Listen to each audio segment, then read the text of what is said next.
Sebastian. Today we are going to be talking about the impact of nutrition on longevity and dementia. Can everybody hear me okay? Awesome. So again, my name is Monica Marcello. I am RVNA Health's registered dietitian and nutrition educator. A little bit about myself. I do quite a few things here. I work in the outpatient sector, so I see patients on an individual basis. I also get to do presentations like this, so I get to, work with the community. And then additionally, I support our clinical home health team as well. I particularly specialize in gut health and GI diseases and disorders.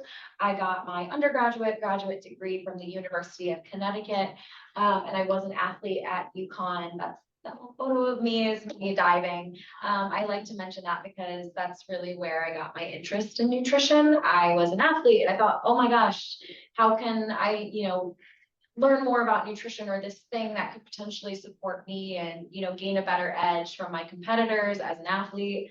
But that was like 10 years ago. And I've just found that my interests are much more broad. And I find that honestly, GI diseases and disorders and talking about longevity and dementia and chronic conditions much more interesting. So my interests within nutrition have really shifted over the past few years. Okay, so my name is Sebastian. As she said, I'm her intern. I've been with her for a couple months now. I'm a student at WestCon in Danbury. So that's great. I'm graduating in a couple weeks. And then I'm pursuing my master's likely in New Haven. So I'm also an athlete like her. And I kind of found my interest through that as well. Tennis, I'm really into rock climbing. I used to be a runner. So I kind of started my interest there, and she's been getting me more interested in longevity and other topics like that. Okay, so we have a jam-packed presentation for you guys today. So we are going to talk about longevity as a whole and the natural changes as we age. We will then, dive into how nutrition can support each one of these physiological processes, and then how we can practically support longevity, aging, and relative to dementia and cognitive health. So again, we're going to start sort of big picture and then narrow in as we continue on with the presentation. So what changes as we age? As mentioned, right? I think that we all sort of have, we all sort of have this idea of, oh, this is just like my aging body. My joints start to hurt. My memory goes. I gain weight. I lose muscle, right? Like we're like, yeah, this is what aging is like. But I hope today that I want to educate and inform you guys on the why. And once we know the why, we can then have interventions that match up with what's actually happening. In other words, you can't manage what you don't know, or you can't manage what you don't understand. So I really wanted to highlight the big physiological, meaning the natural changes that occur with aging. And so that's energy and metabolism, hormones, muscle mass and bone density, inflammation, and cognitive health. And now you will notice that I've kind of outlined these as their own individual pieces, but the truth is they are all interconnected and one affects the other. So in other words, that, declines in energy or energy changes or hormone changes can affect cognitive health. So they're all interconnected, and I'm hoping to highlight that relationship here today as well. So another topic that we're going to keep coming back to is factors that impact longevity, factors that impact cognition and dementia. And you'll see that there are some factors that are non-modifiable, which literally means that we cannot change them. And then there are factors that are modifiable. And of course, we want to be proactive. We want to talk about what we can change today. So we're going to refer a lot to these modifiable longevity factors. And so of course, those are your lifestyle, your activity level. And I do want to highlight, I don't care what you did yesterday. I don't care what you did as an adult, as a child, what you did 20 years ago. The good news is these are all things that we can change today and can positively impact our health moving forward. So just a little bit of an optimistic note for you. Diet and supplements, right? So again, our body can adapt so well to what we provide. And again, so we start exercising, we start moving our body, we start eating better, we are going to feel better. It does not matter what you did for the 50, 60, 70 years of your life. Other things include medications, and I put this as modifiable because ideally, when we start to move more and eat better to support our cognition and longevity, ideally we can potentially work our way off some of these medications. Now, of course, we need to do this under the guidance and expertise of a doctor, but it is something I wanted to put on your radar as these are not a life sentence. Medications are not always a life sentence. Ideally, they're there to support as you identify other lifestyle factors that can help optimize whatever disease or condition the medication is there to treat. Sleep. So this kind of speaks for itself, right? I see a lot of clients, a lot of elderly senior clients, and a big complaint I get is their sleep patterns are irregular. And again, one thing that we find is that when we optimize diet and nutrition, their sleep, it allows their sleep to become a little bit more regular. Recreational drug use, again, that's just alcohol, maybe we can minimize our alcohol consumption, and then future medical support and professional support. And that's just saying like you can't go at this alone and you shouldn't think that you need to go at this alone. So ideally, if you have the access and availability, find a supportive care team to help you in this process. That might look like a dietitian, that might look like a physical therapist, a doctor, a naturopath, whatever feels right to you. And then metabolism and hormonal changes. Again, everything is interconnected here. There are some changes relative to metabolism and hormones that we are going to dive into that are just unavoidable. But how can we utilize nutrition and lifestyle and exercise to support these changes so we can, think about dementia and cognitive decline more from a preventative standpoint more than anything. And then, of course, the non-modifiable, again, those are things that we just cannot change. So our age can't help that we're aging. That's a good thing. Sex at birth, medical history, and then our genetics, right? And so it would, it's unfair to say that dementia, longevity, and cognition is just a byproduct of our lifestyle. We know that that's not true. Genetics do play a very strong role relative to somebody's cognitive health as they age. But of course, we want to think about practical recommendations and being proactive, and what we can actually change is what we're going to be highlighting here today. So the big picture, as you guys can, hopefully are picking up on already, is that everything is interconnected. And so we are going to start by talking about, again, muscle changes and bone changes and energy. But I want you to understand that there is research supporting each one of those topics or each one of these natural physiological changes that influences our cognitive health and influences Alzheimer's, dementia as we age. And so just understanding that when we optimize one aspect of our body, there is this sort of downward effect of how we're optimizing other aspects as well. And again, we're really going to keep referring to these modifiable longevity factors and how we can optimize these to help mitigate age-related complications relative to cognitive health and dementia. So big picture, I would love to see, show of hands if you're comfortable, how many folks feel like as they age, their energy has declined or have noticed some shifts in their energy? Some people, okay, some people not at all. Good for you. I will say one of my biggest complaints with my senior clients is energy changes. And I can imagine, how frustrating that is, right? And even sometimes I feel this, and I describe it as like your mind, your soul wants to be here, but your body's only allowing you to be here, right? And that can be really frustrating. So I first wanted to describe why this is happening. And I think again, we can't manage what we don't know. So a lot of the reason for this, and this is even in the research, is because of decrease in the amount and intensity of exercise. And we will talk about, well, why, right? Because you can keep saying, well, why? Why does exercise matter? And a large part of that is because of muscle mass and bone health, which we will have a specific slide a little bit later.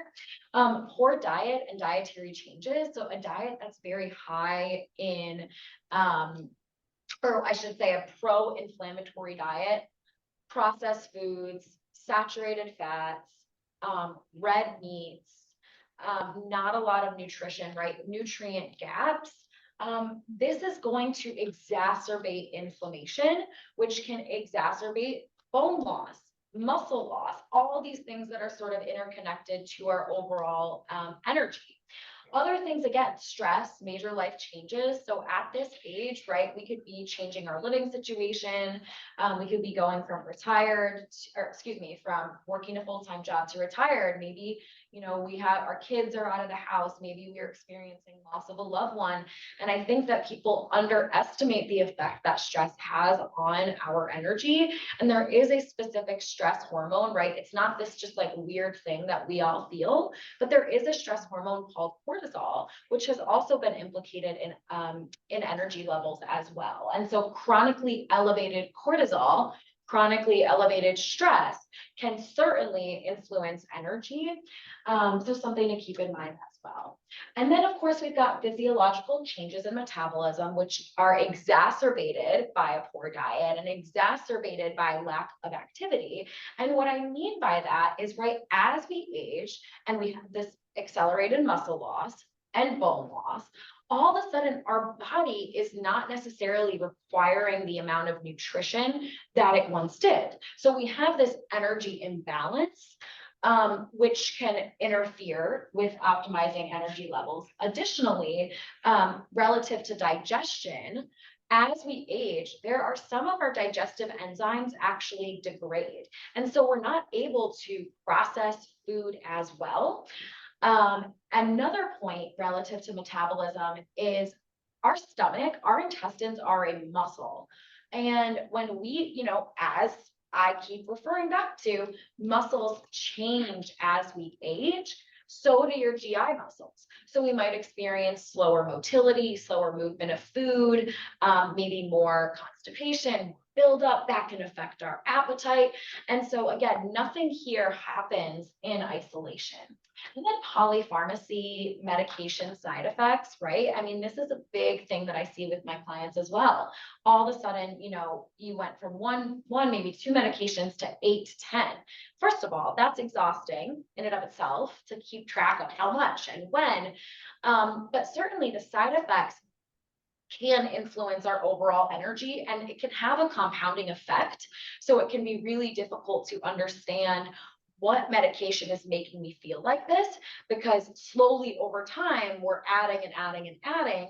And really the goal, I'm hopefully here to highlight as well, is how can we optimize our diet and optimize these modifiable longevity factors so we can decrease the medication, and again, hopefully just take away any of the things that are interfering with our energy levels. Again, we mentioned changes in sleep pattern, unmanaged chronic conditions. This can be very overwhelming, right? Many people experience diabetes, heart disease, high cholesterol.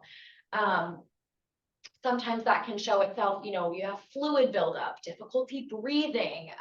You don't feel like you have this, you don't feel like you have the same like physical activity ability anymore. So these can also, sort of create this bigger picture of energy changes. And last but not least, boredom and loneliness can certainly affect our energy, right? When we don't feel like we have a lot going for us, when we don't feel like we have a lot, reason to get up and get moving. Of course, that's a little bit more psychological, but certainly can affect our overall energy levels.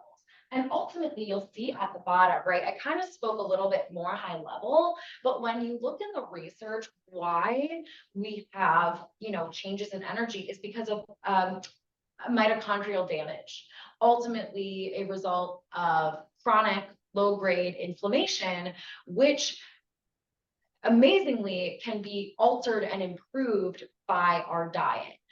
So really that physiological or pathophysiological term is mitochondrial damage, right? And so these are all these things that influence and cause and exacerbate this mitochondrial damage.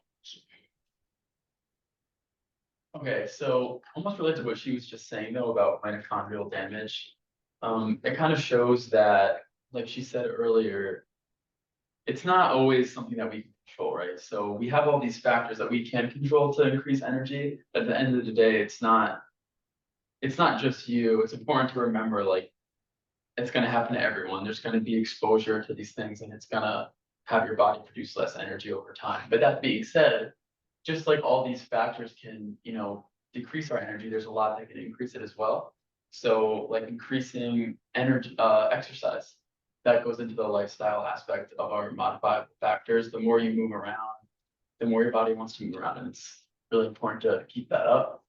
And then there's the anti-inflammatory diet. This is an example of something that is super all-encompassing, just like the PowerPoint as a whole. It touches on so many different aspects of health. Also, it's also known as the Mediterranean diet that people talk about. It's been researched in so many different topics and has so many benefits. This could be in all sorts of things, but it does have an impact on cognitive health and dementia as well. And we're going to get more into it in another slide. Are you saying that the Mediterranean diet is an anti-inflammatory? Yes. Yeah, so they are synonymous. Yeah, so they're kind of used different names depending on the context. So usually if people are talking, if someone has chronic inflammation and they're struggling with their joints and stuff like that, you're going to be probably going to call it the anti-inflammatory diet in that context.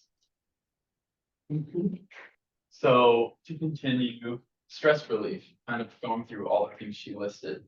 While stress can decrease energy, so that means that managing it can increase it. So that's the good news. So working with a therapist, which is something that everyone should do, honestly, even if you're not going through hard times, and having support socially, aspects like that can really help with making you feel motivated to get going and increase your energy throughout the day.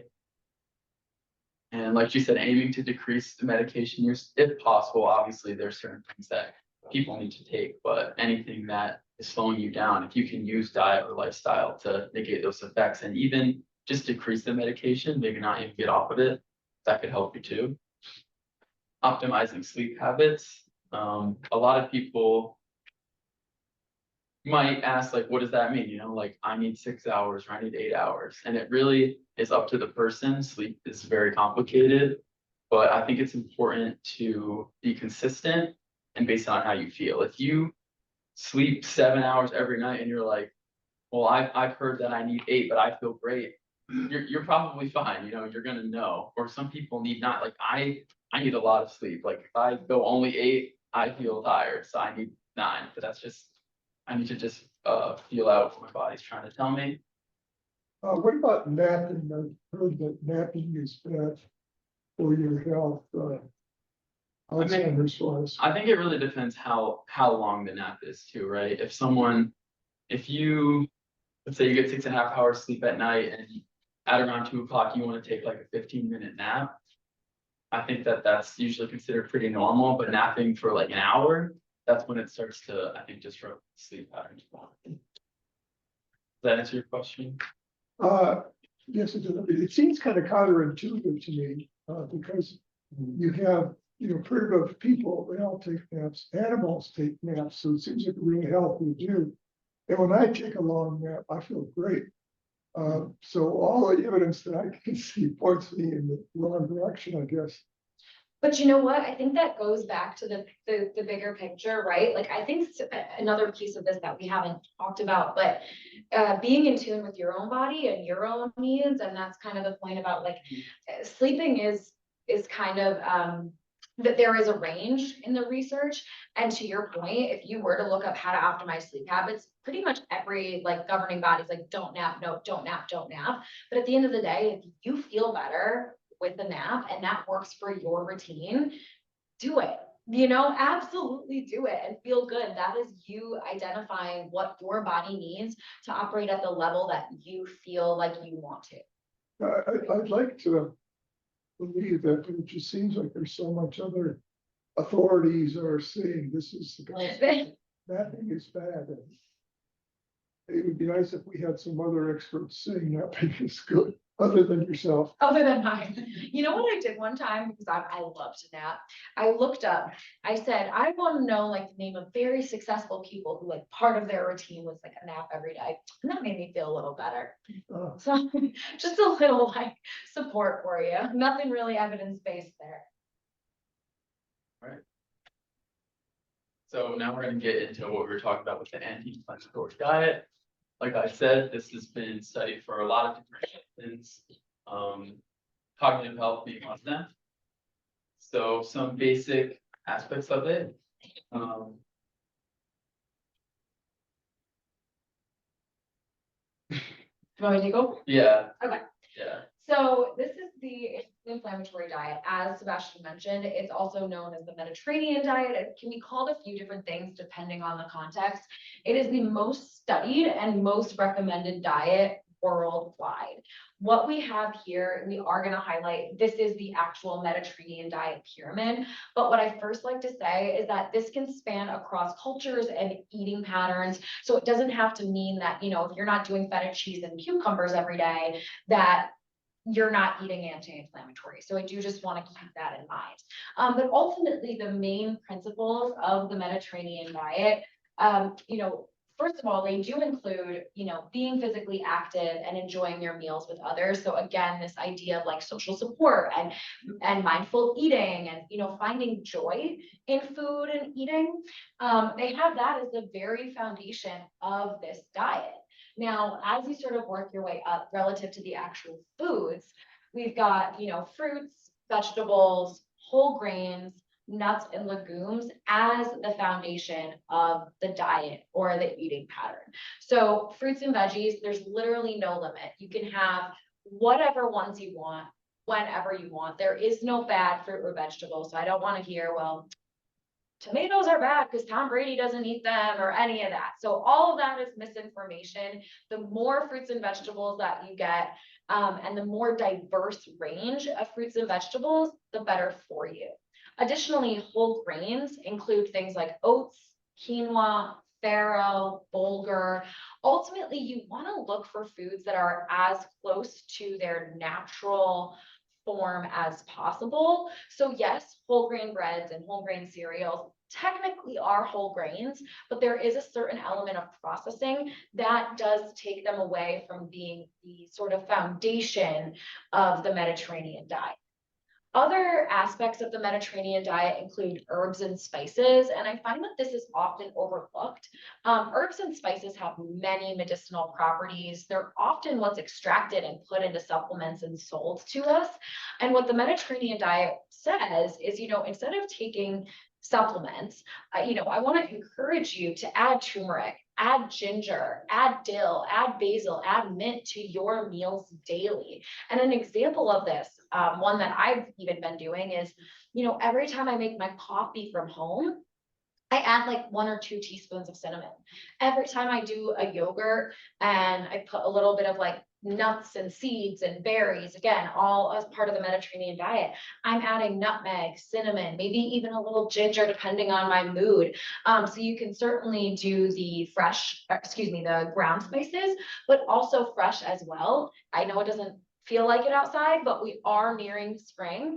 And so sometimes the best things that we can do to support our health aren't necessarily in the grocery store or in the kitchen, but maybe making a little herb garden or looking at a community supported agriculture, which is a farm where you can get fresh local produce weekly to support this, getting the diverse range of fruits and vegetables in.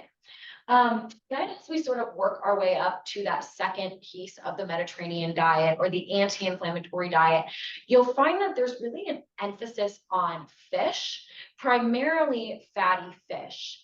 That can include salmon, mackerel, herring, sardines, tuna, and ideally we recommend that 2 times a week. But I will say with some of my clients who are really struggling with inflammation, we push that a little bit more to like 3 to 4 times a week.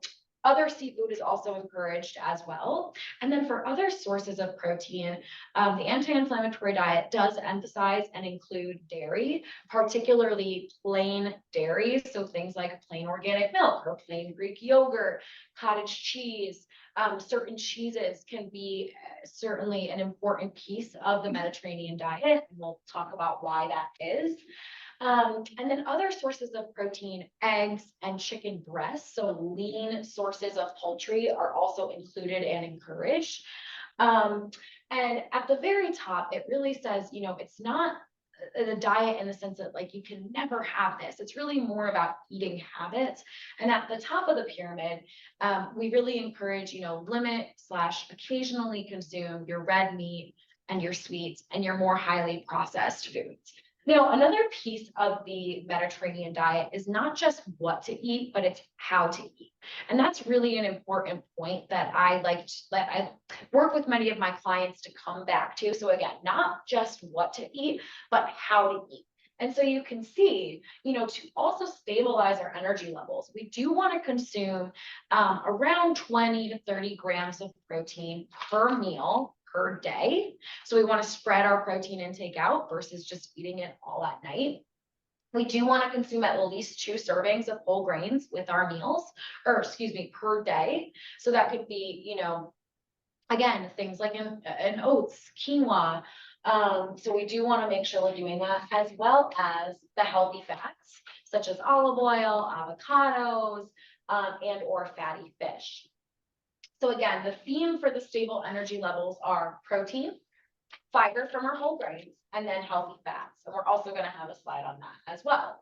Now, other micronutrients that are important when we're thinking about energy are as follows. So that's iron, folate, B12, and vitamin A.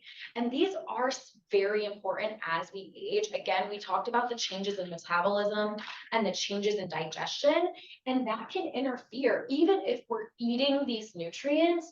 Because of the changes in digestion and metabolism, that can interfere with our body's absorption of these nutrients. So what do I recommend for that? First, I really recommend that you look at these foods and consistently get them in your diet. So those are going to be your leafy greens, seafood, dairy products.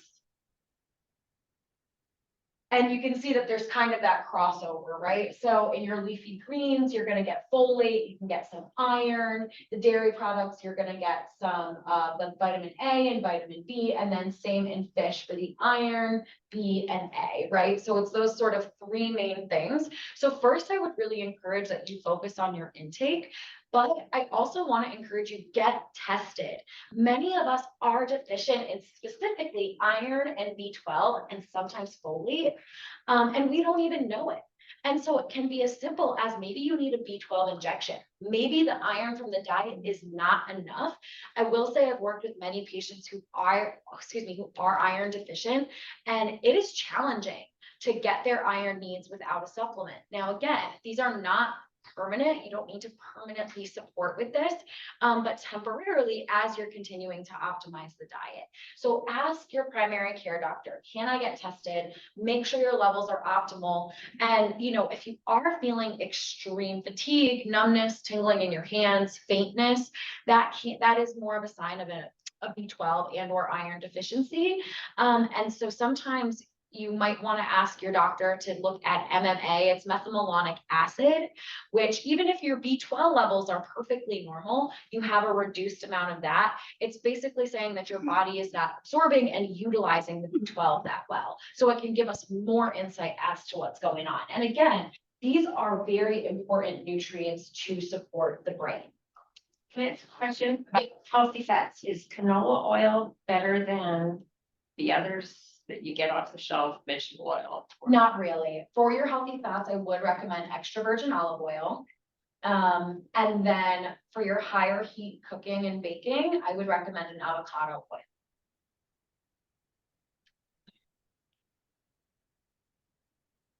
All right, so to go into some specific foods related to this diet, we were talking about oils, so maybe we start with that. So if you see like on the right, there's your extra virgin olive oil, so whatever you're cooking, if you're sauteing vegetables, you're cooking your meats, just having on a low temperature, extra virgin olive oil is always good, or if you're eating a salad, using that as your salad dressing or anything like that, it's good to incorporate that as much as possible.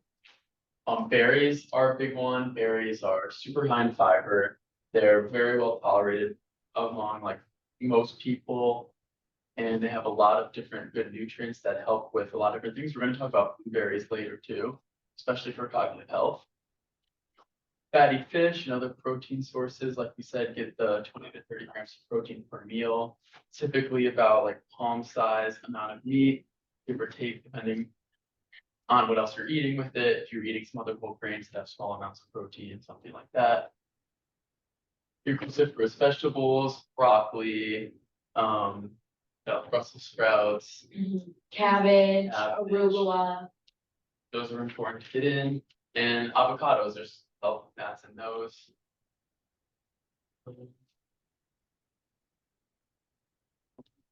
Yeah, I do want to say when we look at the anti-inflammatory foods and diets, again, this is going to be really like a grounding piece of other things that we're going to discuss today. So of course we have that pyramid that we want to refer to, you know, fruits, veggies, whole grains, herbs, seeds, fish, and then lean poultry and eggs, right? And so these are the specific foods that we do want to call out and we want to highlight. And I'd like to encourage folks to think about it on a daily basis and then on a weekly basis. And so on a daily basis, we do want to aim to get those blueberries. As Sebastian mentioned, there is a high amount of what we call polyphenols. These are antioxidant properties that support our brain and cognitive health that have specifically been shown in the research to be protective against Alzheimer's and dementia. So daily servings of blueberries, daily servings of your cruciferous veggies, your broccoli, your arugula, your cabbage, your Brussels sprouts. In any way you can get those in. Additionally, green tea, very, very high in antioxidants and has been shown to be cardioprotective. And remember, even though obviously your heart's not your brain, when we can protect one organ, we are indirectly protecting other organs and other aspects of our body as well. Chocolate, so dark chocolate, I usually recommend 85% dark chocolate, 1 ounce a day has been recommended as part of an anti-inflammatory Mediterranean diet. Nuts and seeds, as mentioned, those are a big piece of this anti-inflammatory diet. So I usually say about a serving per day. When we think about your weekly servings, that's really where the fish fits in, the avocados. I recommend again about 3 to 4 times a week for the fish, maybe 4 times a week for like half of an avocado. 4 times a week, can you get in some mushrooms? And I do want to encourage and push you. Don't just get the mushrooms that are like your button mushrooms. Try shiitake, try oyster mushrooms. These are, they have been, you know, researched for various things relating to stress, but are also highly used in Ayurvedic medicine, which is more of a whole Indian-based holistic medicine approach. Other aspects, again, include the tomatoes, turmeric, citrus fruits, herbs. You know, think about this as like 4 times weekly. So if it's not going to be every day, think about that special number as like 4 times a week, okay? Oh, one more thing about it too. So we talked about green tea, we talked about dark chocolate, cacao, we talked about antioxidants, and it's easy to think like, okay, antioxidants, whatever, what is that doing? It's not very clear, but to tie back into energy, which is where we started, we talked about the mitochondrial damage. Most of that has been shown to be based off of oxidation, which is exactly what something like drinking green tea could prevent long term. Great point. And just I just want to make sure, because that really explains the why these are so beneficial, because mitochondrial damage relative to brain, relative to body, relative, you know, wherever it is. But as we think about cognitive health, you know, a lot of it is mitochondrial damage. It is, because of oxidative stress. And these foods contain antioxidants, which basically take up, so oxidative stress is where we have this like free radical in our body, and it goes and kind of like kills our cells and does damage to our cells. And these specific nutrients in these foods, as highlighted, basically takes up these free radicals and makes them, they can't perform that damage. It scavenges them up. And so they're not really effective anymore. So I just wanted to drive that point home. So other aspects, you know, we sort of started off by talking about energy changes, and then we talked a little bit about hormones. So there are so many hormones in our body, but I did want to specifically speak to our sex hormones, which we've got estrogen and testosterone. So estrogen primarily affects female fertility, bone health, and again, overall energy, whereas testosterone in men affects male fertility, bone health, and muscle preservation and energy. And so cognitive impairment, you know, as we're talking about, there are so many things that contribute to cognitive impairment and what that might look like. But, several studies have found that hormonal fluctuations are one of the key factors to defects in cognitive health. And estrogen specifically has been investigated as a hormone with the potential ability to be neuroprotective. So it may selectively benefit certain cognitive tasks, such as memory and formation, and in the hippocampus, and frontal lobe. So I felt it was important to highlight this as one of the other pieces to this puzzle. Now, estrogen, of course, there are natural declines, and that's kind of what we wanted to highlight here, is that there is this natural decline again in estrogen and testosterone, which is not talked about as frequently in both males and females as we age. And so what can we do about this? Now, I will say there is a PowerPoint dedicated to this topic in and of itself, but I did just want to provide a few nuggets. And so one, relative to menopause, so phytoestrogens are a big piece of sort of offsetting these hormonal changes. And so phytoestrogens are plant-like estrogens. And so they're found in foods like soy, tofu, edamame, tempeh, flax seeds. And they've been studied specifically in menopause, and there's good evidence to suggest that these phytoestrogens can actually significantly improve night sweats, as well as hot flashes. But where there's even more evidence when we think about the bigger picture of cognitive health is that these phytoestrogens are sort of like adaptogens, right? They give the body what it needs sort of when it needs it. And that means that on one hand, these phytoestrogens can bind to estrogen receptors in the body and weakly bind, but they can block more potent and toxic forms of estrogen that we are exposed to in the environment. And then on the other hand, they can also have weak estrogen-like effects on our estrogen receptors, which can be beneficial for offsetting some of that estrogen decline that occurs in the natural aging process. And then for men, you might be thinking, well, that's irrelevant, doesn't relate to me. However, there is also some research that supports that these phytoestrogens are protective against prostate cancer. And ultimately, we do know that soy and phytoestrogen intake has been shown in research to be protective, not just against, helping to normalize or offset the changes that happens in our hormones, but they've also been shown to be protective against obesity, cardiovascular disease, cancer, and weight gain. So again, doesn't directly impact our cognitive health, but it is this indirect pathway that we do need to highlight. Then we've got hormonal changes specific to bone height. So again, this decline in estrogen also affects our bones.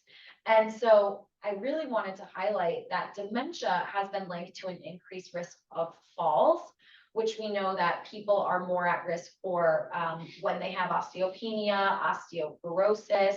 And several longitudinal studies have shown that people living with dementia or cognitive impairment have a 2 to 8-fold higher risk of falls compared to those with normal cognition. So this is something that, does this cause dementia?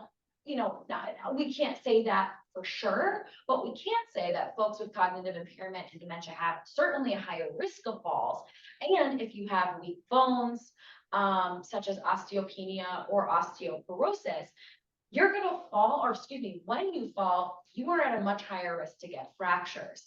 And now to make it really full circle here, after that first fall, there is, with osteopenia and osteoporosis, there's a much higher rate of hospitalization and death after that first fracture caused by a fall from osteopenia and osteoporosis. So again, it's not this like super A to B pathway, but when you understand the bigger picture, you can understand how optimizing our bone health via nutrition is very important to support some of the some of the symptoms or some of the things that can happen when we, do have more cognitive impairment and dementia. And so again, the Mediterranean diet or the anti-inflammatory diet is coming in as number one, the best thing you can do for your bones and the best thing you can do for your brain, specifically the 6 to 8 fruits and veggies per day, 2 servings of whole grains per day, as we mentioned, and then that regular use of extra virgin olive oil. I usually say about 2 tablespoons per day. But other bone specific nutrients are calcium, vitamin D, and again, there's that protein. So calcium is found in the dairy. It is found in some leafy greens. So we're picking up on this overlap, right? I'm not saying, that's the good news, right? There's one way of eating that supports full body health. Notice I'm not saying, oh, eat this for your bones and eat this for your heart and eat this for your brain. It's all the same stuff. We're just saying it a little bit differently. So again, calcium found in dairy products, ideally you want 1,200 milligrams per day. If you eat dairy about 2 to 3 times per day, you should be close to this. But it is worth potentially supplementing with calcium if necessary. Vitamin D. Again, these are found in your salmon, as well as your eggs, as well as your milk, and your mushrooms. So when we go back to that like Mediterranean overall picture, and we think about the daily versus weekly and how to break it up in each meal, you should be getting all the nutrients that you need to support your bones. Additionally, muscle mass. So you might not think, wait, muscle, how is this related to hormones? Well, we have accelerated muscle mass as we age. And again, to tie this back in, so sarcopenic, which basically means sarcopenia means accelerated muscle loss, extreme muscle atrophy. Again, this can happen when due to the natural aging process, mitochondrial damage, poor diet, reduced activity. And so sarcopenic elderly adults have an 80% higher risk of cognitive impairment compared to those without sarcopenia. And, why is this? It's hard to know which happened first, right? Does the muscle loss cause the cognitive impairment, or, does the cognitive impairment make it difficult for us to exercise and eat well?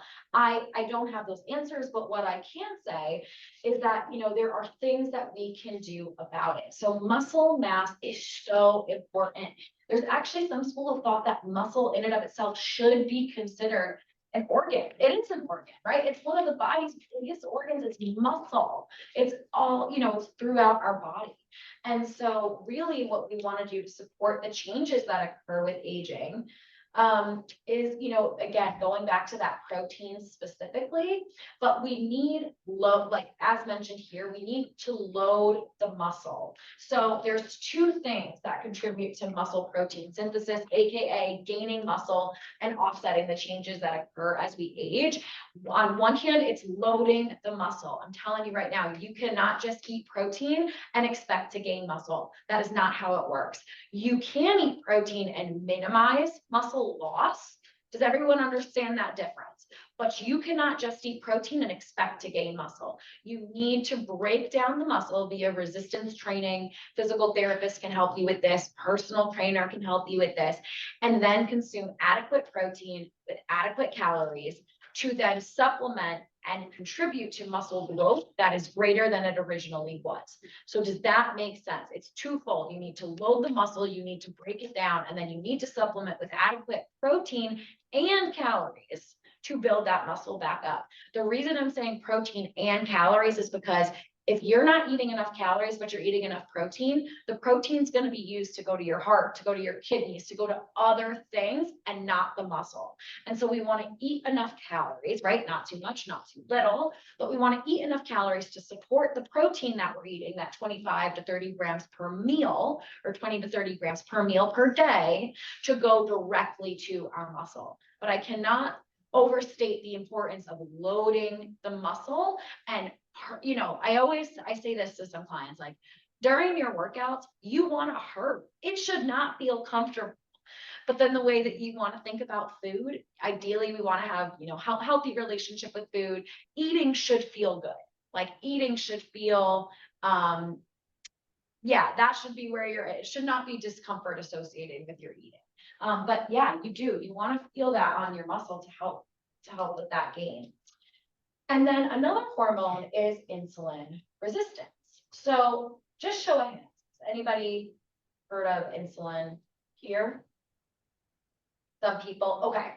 So insulin resistance is, again, could literally have a PowerPoint on this in and of itself, but insulin is like one of your body's storage hormone. It essentially tells your body where the sugar or your carbs are going to go. Are they going to go, into your fat cells? Are they going to be used for your metabolism and for energy? And when your body is resistant to insulin, this can affect your blood sugar. This is also going to affect chronic low-grade inflammation. And research shows that people with prediabetes or type 2 diabetes have a higher risk of getting Alzheimer's disease, which of course is a type of dementia later in life. Scientists also think that there's a few ways that blood sugar can lead, or elevated blood sugar, right, which can be caused by this insulin resistance, can lead to problems with memory and thinking. This is, again, a few reasons, and it is a complex pathophysiology, but another point is that diabetes, again, elevated blood sugar can actually influence blood flow and influence our blood vessels, and this can lead to Alzheimer's later in life as well. So again, another indirect mechanism of action that we want to consider when we're thinking about dementia prevention, and also if we are having this cognitive impairment, how can we sort of improve and minimize risks associated with it.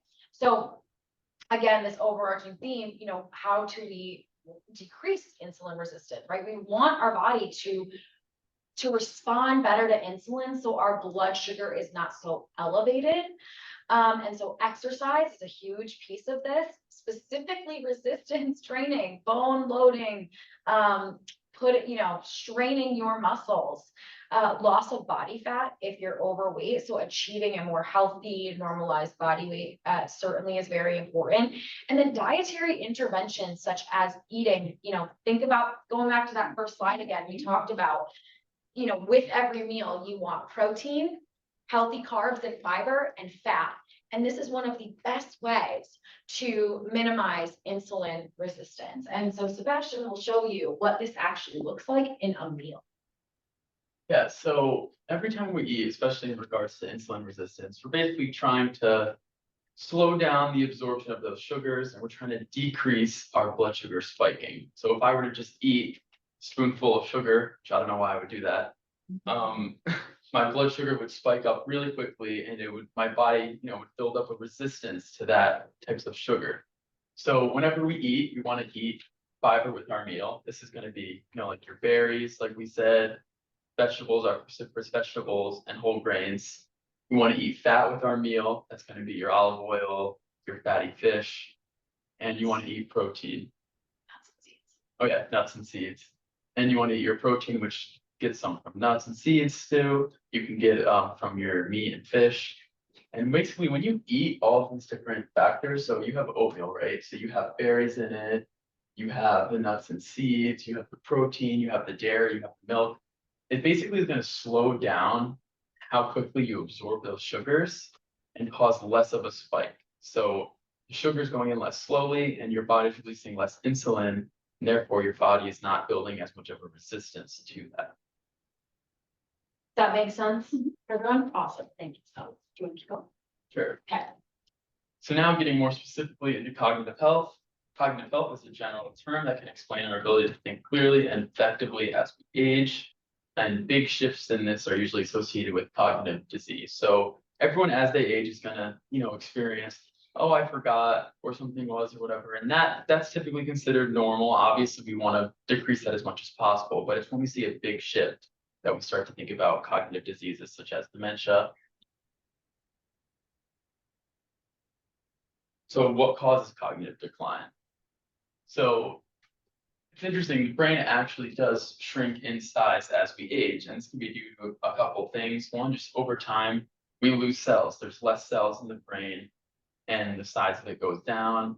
The vascularity in the brain decreases, so there's less blood flow. And that goes back to thinking about exercise and diet, right? If you're moving your body more, you're going to increase blood flow, you're going to have better circulation. That's going to be good for your brain.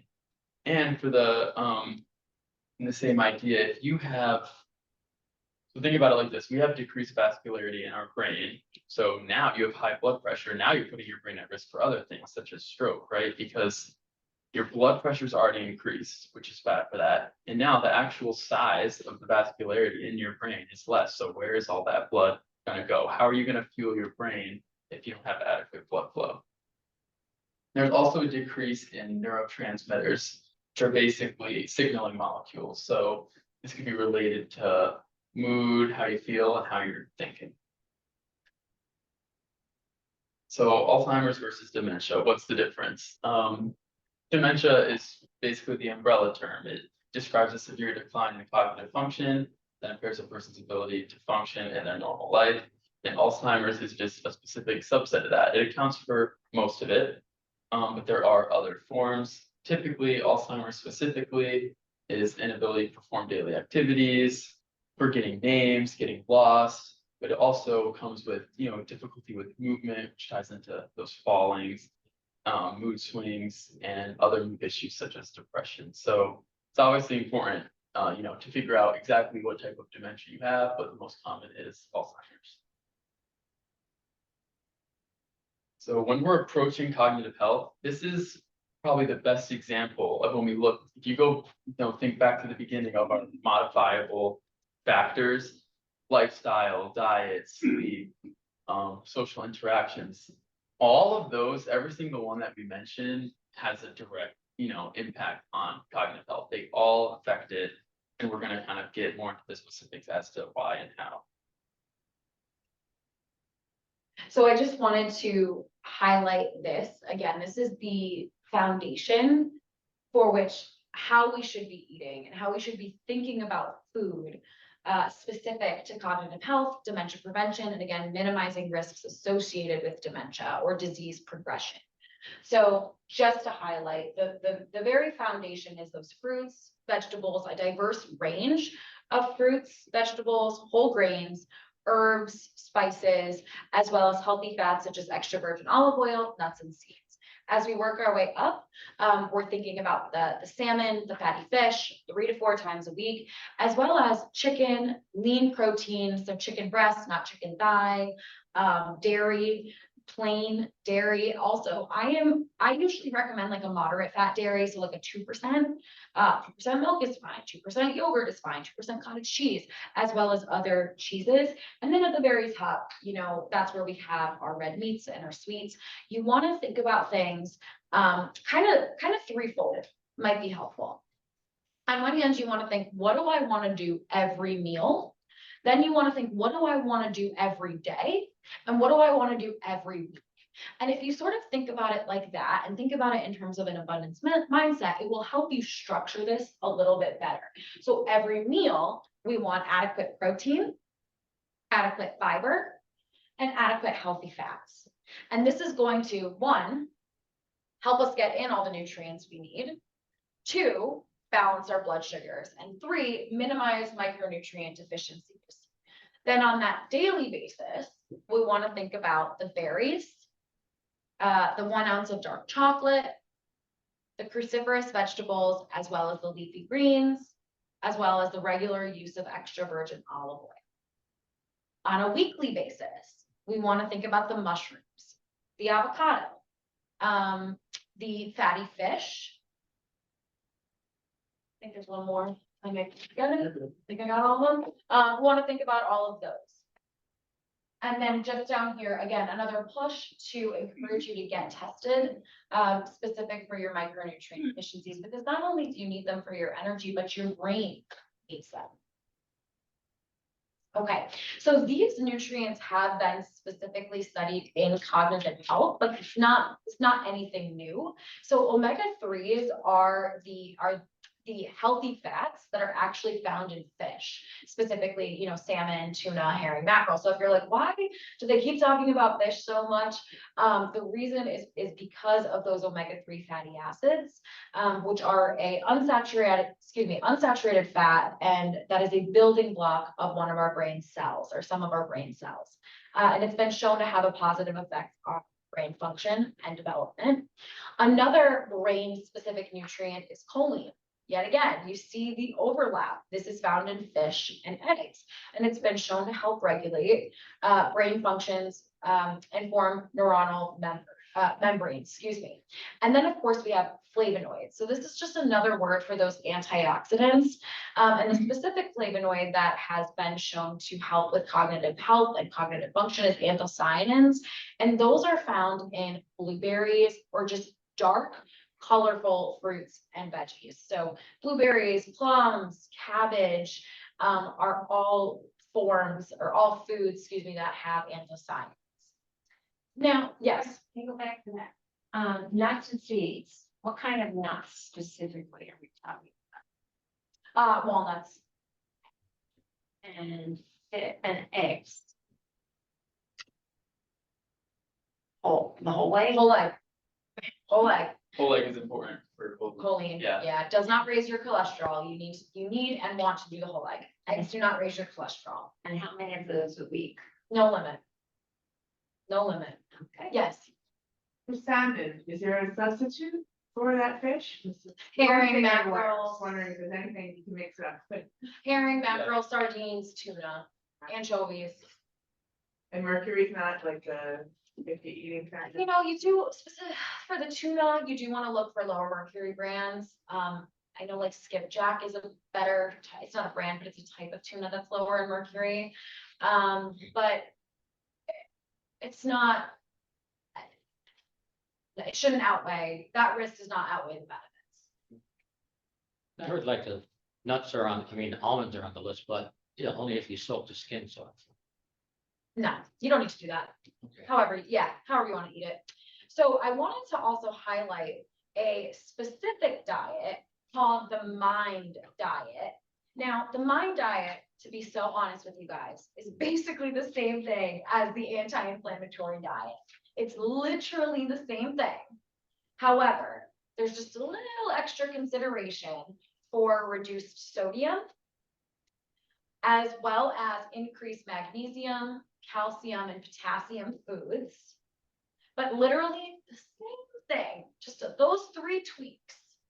And research showed that a 53% lower rate of Alzheimer's disease for those who had the highest adherence to the MIND diet.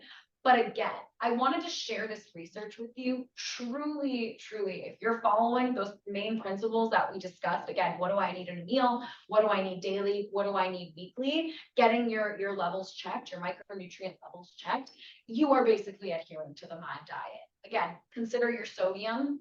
That's one big piece of the MIND diet. So sodium reduction, no adding salt to foods, looking for low sodium options. But again, if you're eating as unprocessed as possible, you're really not going to be running into a lot of sodium, as well as increasing magnesium, calcium, and potassium. But a lot of these are found in the same fruits and vegetables that we highlighted earlier. I just thought this would be an interesting point because what we're doing when we reduce the sodium and we promote the calcium, magnesium, and potassium is we're just accounting for blood pressure. So those are just a little extra blood pressure nutrients, which as we know, optimizing blood pressure is important for considering our risk of dementia and Alzheimer's. And that's hypothesized where this relationship and why this study, or excuse me, why this diet has been so effective. And then other supplements we really wanted to highlight. It's not going to be anything that we haven't already said. So blueberries have been specifically researched for cognition. So about 5.5 grams of dried blueberries per day, but really everything goes back to food. What do I say? Just have them daily. Another herb, which, okay, I'm going to say this right. Copa Monnieri. There we go. Copa Monnieri is an herb. It's technically a cruciferous vegetable. I'm pretty sure it's going to be hard to find in its like raw form, but that has also been shown to be sometimes beneficial for cognition at a dose about 300 milligrams per day. Again, I'm always a food first kind of practitioner, so I do recommend maybe you can find it raw in its natural and processed form. That would be my recommendation. Or going back to the herb garden, grow it yourself rather than taking the supplement. Other specific supplements or functional foods that have been researched is creatine, 3 to 5 grams per day. But again, this is in most of your, your dairy products. So, you're going to get that in the diet naturally. The soy phytoestrogens, we already talked about those, right? The flax seeds, the edamame, the tofu, the tempeh. And then we have the uridine, which is again found in beets, broccoli, liver, tomato, and walnuts. And so my recommendation always is try to get it foods first. And so if we know the origin, if we know where these supplements are derived from, if we eat those foods, in theory, that's going to be, if anything, more neuroprotective and more beneficial because we're getting the whole plant and the whole nutrient, not just what's extracted via the supplement. Additionally, vitamin D and vitamin E have also been studied in dementia and cognitive health. My recommendation, again, is that, with vitamin D, many of us living in New England, we might need to be supplementing via vitamin D, or with vitamin D, get your levels checked again before you go ahead and supplement, because additional supplementing when your levels are within normal limits isn't that beneficial. So we don't want to waste your money or time. Again, going back to this idea of polypharmacy, we have so many things to do, so many things to take. So we want to minimize that and only take what's effective. And then with the vitamin E, again, avocados are an excellent source as well as almonds. And so I recommend, consuming your avocados and your almonds, all part of that diet, as mentioned before, is a great way to get your adequate amount of vitamin E.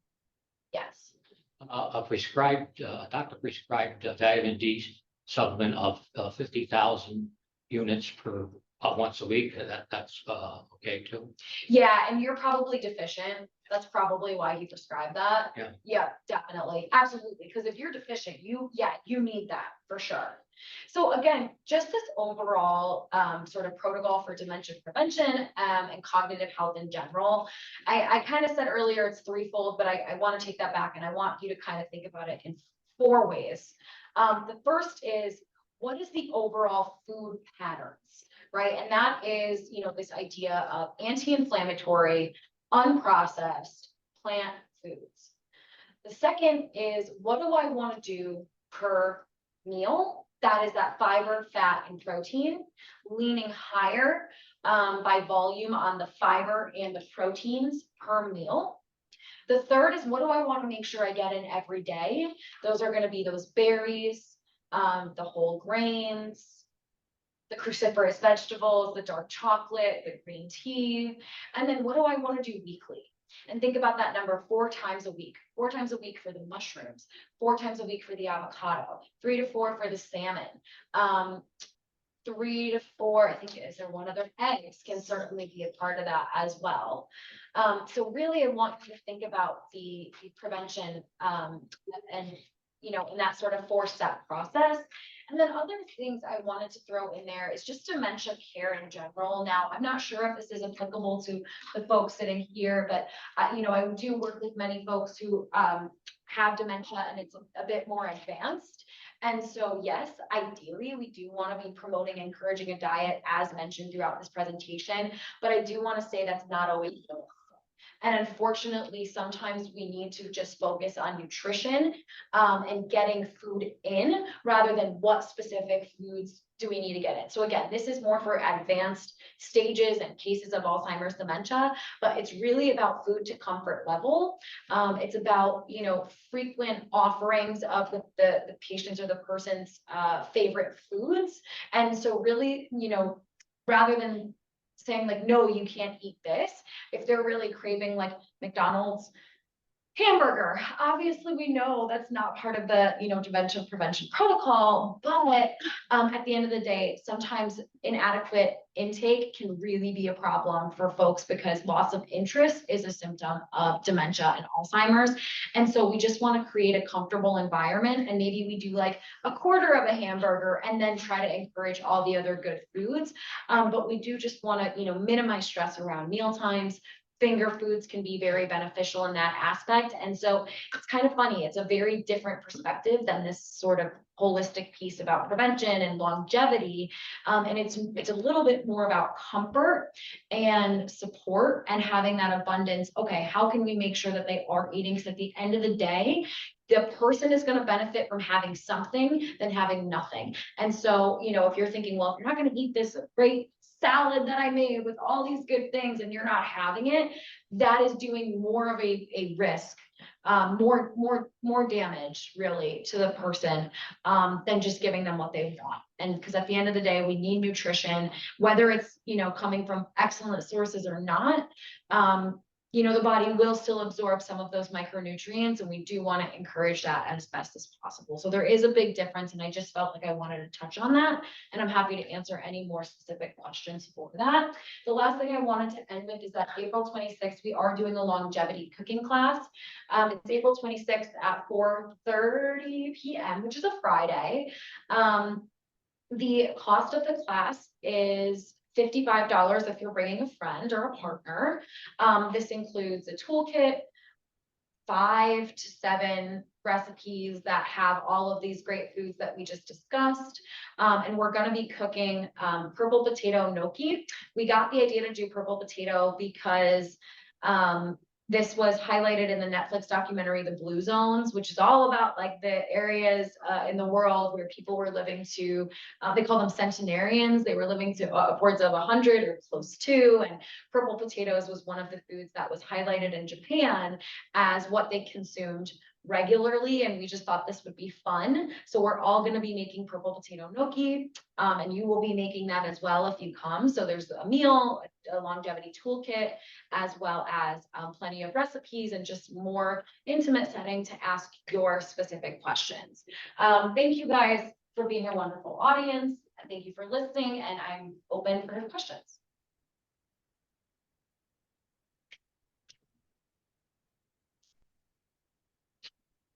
Do we have any questions?